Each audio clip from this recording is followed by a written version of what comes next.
I know that my husband is cheating on me with my best friend, but if I left, he will take half. I am a 40-year-old mother of a baby girl who is 5. I have been married to my husband for 12 years. About 10 years ago I started my business and it is my pride and joy. I love my life and I enjoy my work.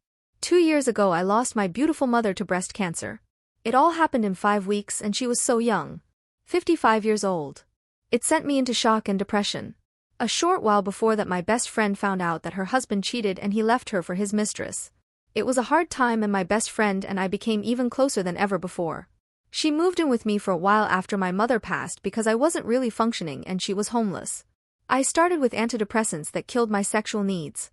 I felt guilty for my husband, but I really couldn't do anything but try to be healthy again as soon as possible. My best friend lived with us for 1 year and they started sleeping together towards the end of that year. That's when I got home early and heard them. I ran out in shock. I came back a few hours later pretending nothing happened. I managed to smoothly find her a place because I couldn't bear it happening in my home. My sanctuary. My happy place where I live with my daughter. My best friend had already found herself a job and I took the opportunity to find her the apartment near her job. She was grateful. I was a bit more relieved. The affair is still going on. If I leave he will take half. It will ruin me and my business and what I am trying to build for me and my baby. No, I don't want to leave. It is so unfair that he is the one cheating and I am the one who will pay if I said anything. I refuse, so I am letting it happen. Instead I wrote him off as my companion and safety blanket. I still have lots to be grateful for. My baby. My family and my beautiful home. And my business. Most of the time, I am content and happy even though I myself don't know how I am doing it. Maybe it is numbness or resignation or maybe it is true contentment. But sometimes, when everything is 100 times magnified I can barely contain my panic. Especially at night when he wakes me up because I am crying. Again. Are you having a nightmare? And he tries to kiss and cuddle me to make me feel safe. I'm here. You're safe.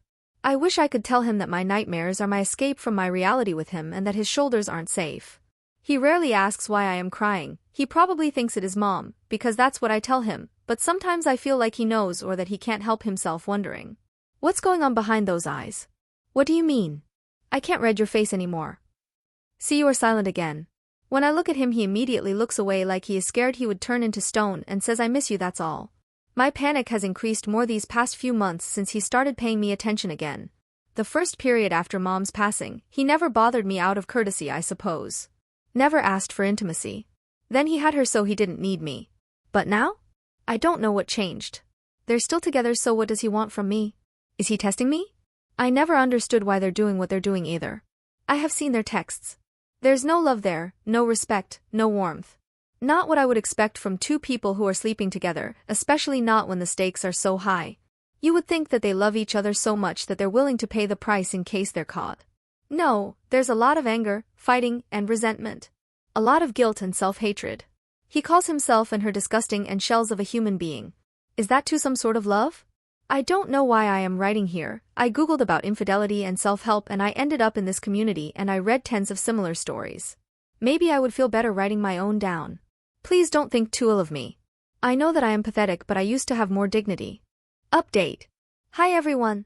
I have made a post previous to this a few weeks ago. Thank you for the support and the many suggestions. I promise that I will make this one very short and simple. I have taken 2 measures to protect myself and my daughter when my husband and I get a divorce to protect my assets and my daughter's future. I am sure many will find my methods to be dubious and honestly it is fine with me.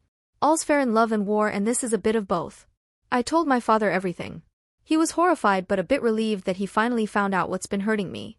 We have discussed the possibility that he could buy into my business in case I need to divide so he and I have the bigger share and still can make the decisions. Then I have agreed to my husband's suggestion of seeing a marriage counselor.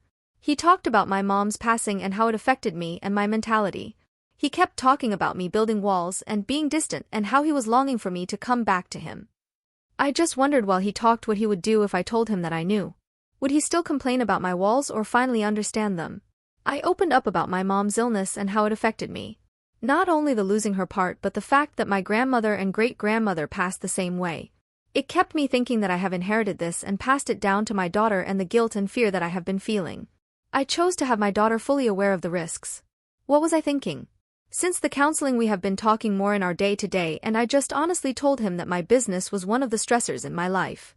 That I am always worried that if I didn't fix our marital issues, and he wanted to leave me, it would change my career and future, while his wouldn't because he is government employee. This was 2 weeks ago. The day after, he sat me down and told me that he wanted a post-nuptial agreement to make me feel more secure. He wanted me to be with him because I wanted to, not because I had to. I talked in my first post about my house etc., but I really don't care about that anymore. Everything else can be marital property, and honestly I started to hate this house and I can't wait to leave it. So next move is starting the separation. I am aiming for the end of this year, and then only the hardest part is left. Telling my daughter that mommy and daddy won't be living together anymore. I am not looking forward for that part.